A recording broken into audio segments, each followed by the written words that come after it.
नमस्कार। आज हम एशिया महाद्वीप के प्रादेशिक अध्ययन में बांग्लादेश का आर्थिक प्रारूप के बारे में अध्ययन करेंगे। बांग्लादेश का आर्थिक प्रारूप में सबसे पहले हम कृषि के बारे में समझेंगे। बांग्लादेश एक कृषि प्रधान देश है। यहाँ की राष्ट्रीय आय का लगभग 60% कृषि से ही प्राप्त होता है। यहाँ की कुल जनसंख्या का 80% भाग कृषि के कार्यों में सम्मिलित है। यहाँ की भूमि उपजाऊ है, किंतु फसलों को बाढ़, चक्रवात, सूखा आदि से हानि होती रहती है। यहाँ की भूमि उपयोग का भी काफ़ी हम तालिका के से समझ सकते हैं। बांग्लादेश में खाद्यान्न एवं व्यापारिक दोनों प्रकार की कृषि के उपजों का उत्पादन किया जाता है। यहाँ पर पाए जाने वाली कृषि की प्रमुख फसलें हैं जो निम्नलिखित हैं। चावल है, जूट है, गन्ना है, दालें हैं, गेहूं है, तिलहन है, आलू आदि यहाँ की प्रमुख कृषि फसलें मानी जाती हैं।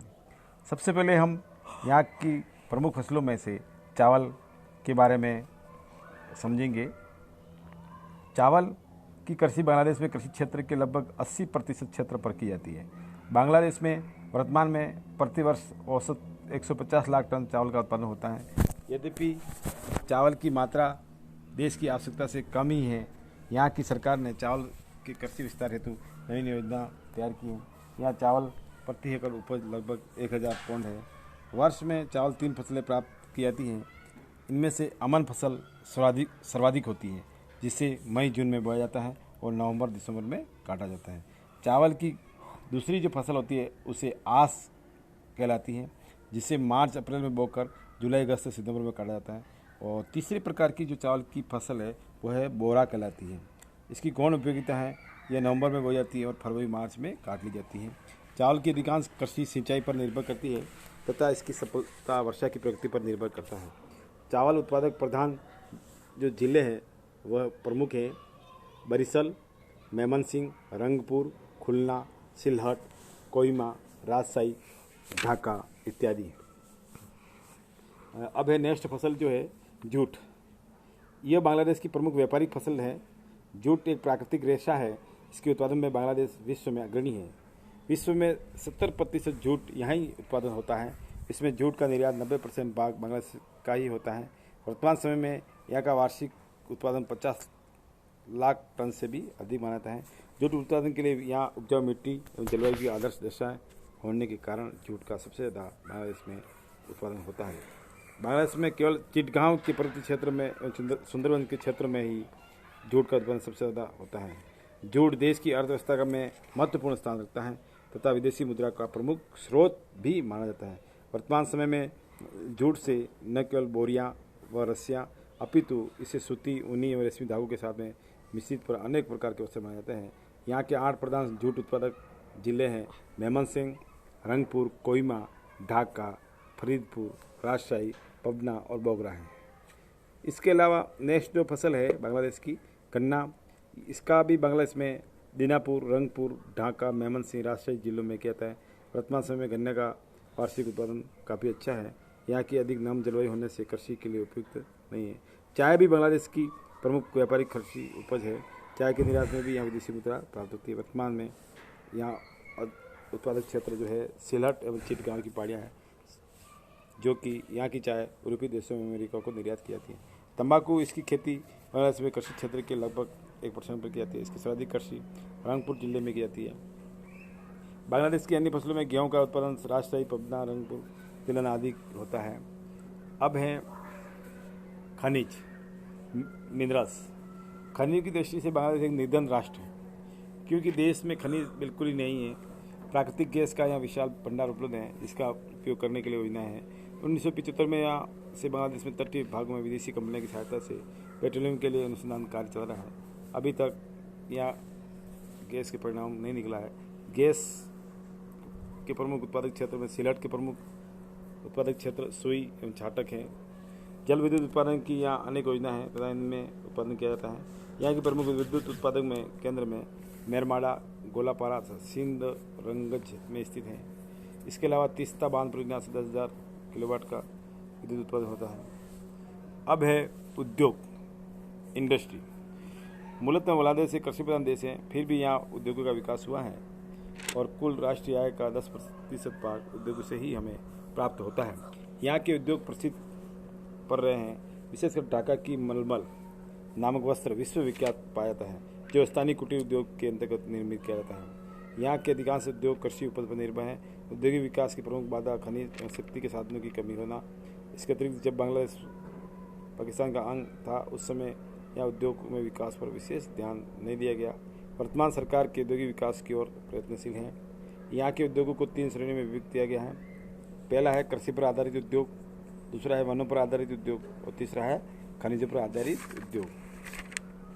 कृषि पर आधारित उद्योगों में सबसे पहला है सूती वस्त्र उद्योग। सूती वस्त्र उद्योग के अंतर्गत जहाँ धागा बनाना, वस्त्र बनाना था, हौजरी का सामान बनाने का उद्योग प्रचलित है। सूती वस्त्र बनाने की यहाँ 24 मिलें हैं। इसका प्रमुख केंद्र है ढाका नारायणगंज क्षेत्र। इसका दूसरा प्रमुख केंद्र है चिटगांव। इसके अलावा है जूट उद्योग। यहाँ पहले यहाँ जूट की कृषि की जाती थी, किंतु विभाजन के बाद 1951 में सर्वप्रथम यहाँ जूट की मिल की स्थापना की गई है। इसके प्रमुख केंद्र नारायणगंज, ढाका, चिटगांव, ढूक, खुलना आदि हैं। चीनी उद्योग भी यहाँ पर कई कारखाने हैं, जिनमें से प्रमुख केंद्र है रंगपुर, ठाकुरपुर, दीवानगंज और ढाका। अब है वन आधारित उद्योग, उसमें है कागज उद्योग। इस उद्योग का प्रारंभ यहाँ 1951 से ही हुआ, जबकि चंद्रधोना नामक स्थान पर कर्णफुली पेपर मिल की स्थापना गई। इस मिल की क्षमता 30,000 मीट्रिक टन कागज प्रति वर्ष उत्पादन किया जाता है। अब है खनिज इंजीनियरिंग उद्योग। इन उद्योगों का यहाँ सीमित विकास हुआ है। एक सीमेंट उद्योग चाटक नामक स्थान पर स्थित है, जो सुरमा नदी के किनारे सिलट नगर से 50 किलोमीटर पश्चिम में स्थित है। कांच बनाने के 4 छोटे कारखाने तथा ढाका तथा चीन चिटगांव में स्थित हैं। रसायन उद्योग का ढाका में केंद्रीकरण है। एक इस्पात उद्योग एवं एक तेल शोधक कारखाना भी चिटगांव में स्थापित है। इस तरह से बांग्लादेश का औद्योगिक इकाइयाँ, बांग्लादेश का परिवहन ट्रांसपोर्टेशन। बांग्लादेश का स्थलीय परिवहन, जहाँ एक और अनेक नदियाँ धाराएं द्वारा अवरोधित हैं, वहीं दूसरी ओर यहाँ की अनेक नदियाँ जल परिवहन की सुविधा प्रदान करती हैं। यहाँ का परिवहन विकास नदियाँ, यहाँ की जलवायु, यहाँ धरातल आदि प्राकृतिक तत्वों के पर नियंत्रित है। यहाँ सबसे अधिक जो परिवहन का विकास हुआ है उसमें है सामुद्रिक जहाज नहीं रह गया। इस प्रकार स्थिति यहाँ की सरकार ने परिवहन को पुनः संचालित किया है, जिनमें से रेल मार्ग के बांग्लादेश में 2 गेज हैं। एक है जमुना पद्मा नदी के पश्चिम में मुख्यतः ब्रॉड गेज तथा इससे पूर्व में मीटर गेज का विकास हुआ है। यहाँ की कुल रेल मार्ग की लंबाई 27,006 किलोमीटर है। देश में कुल 470 रेलवे स्टेशन हैं। यहाँ की प्रमुख ब्रॉड गेज मार्ग हैं जो निम्नलिखित हैं। पहला है 10 नारा से दोमर, दूसरा है 10 नारा से गुलंडो, तीसरा है बनगांव जसोर खुलना और चौथा है इसुरदी से सिराजगंज। मीटर गेज में प्रमुख मार्ग हैं ढाका से चिटगांव, दूसरा है अकूरा से सिलहट, तीसरा है ढाका से बहादुराबाद, चौथा है खुरीग्राम से दिनाजपुर, पांचवा है संताहर से खुरीग्राम, छठा है मेमन सिंह से भैरव बाजार और सातवां है कोहिमा से नौकली। अब सड़क परिवहन के रूप में अगर हम बांग्लादेश में देखते हैं तो विकास यहाँ सीमित ही हुआ है। यहाँ सड़कें की स्थिति बहुत दयनीय है। प्रमुख से सड़क रेल के समांतर ही है। विभाजन के समय यहाँ मात्र 500 किलोमीटर लंबी पक्की सड़कें थी, लेकिन वर्तमान समय सड़क का निर्माण किया गया है और यहाँ की प्रमुख सड़कों में प्रमुख नगरों को जोड़ती हैं, जो खुलना, जसोर, बोगरा, रंगपुर, ढाका से हरिचा, पावना से रंगपुर, रंगपुर से दीनापुर आदि सड़कें हैं। वायु परिवहन का प्राथमिक विकास पश्चिमी पाकिस्तान से संपर्क बनाने के लिए किया गया है। स्वतंत्र बांग्लादेश वर्तमान में समय में अनेक वायु सेवाओं द्वारा वायु परिवहन की सुविधा प्राप्त करता है। ढाका एक अंतर्राष्ट्रीय हवाई अड्डा है। 2 नए हवाई अड्डे उत्तर में सिद्धपुर तथा दक्षिण में बरसेल में नदीम है। इस तरह से वायु परिवहन में बांग्लादेश में काफ़ी कम विकास हुआ है। अब है जलमार्ग की दृष्टि से बांग्लादेश की स्थिति उत्तम है। यहाँ की अनेक नदियों आंतरिक जल परिवहन का उत्तम साधन माना जाता है। इनमें गंगा, पद्मा जो कि कहते हैं, ब्रह्मपुत्र, जमुना और मेघना, कर्णफुली, लिसी आदि प्रमुख हैं। नदी द्वारा यहाँ नियमित सेवाएं अनेक केंद्रों में प्रचलित है। यहाँ की प्रमुख आंतरिक बंदरगाह ढाका, नारायणगंज, चांदपुर, बरियार, बरिशाल और कुलना है। इससे स्पष्ट होता है कि एक और निर्यात की वृद्धि की प्रवृत्ति तो दूसरी ओर आयात में भी वृद्धि हुई है, किंतु विदेशी व्यापार में आयात की वृद्धि में होने से असंतुलन निरंतर वृद्धि होता रहा है और इस तरह से परिवहन मार्ग काफ़ी बांग्लादेश के लिए महत्वपूर्ण है। धन्यवाद।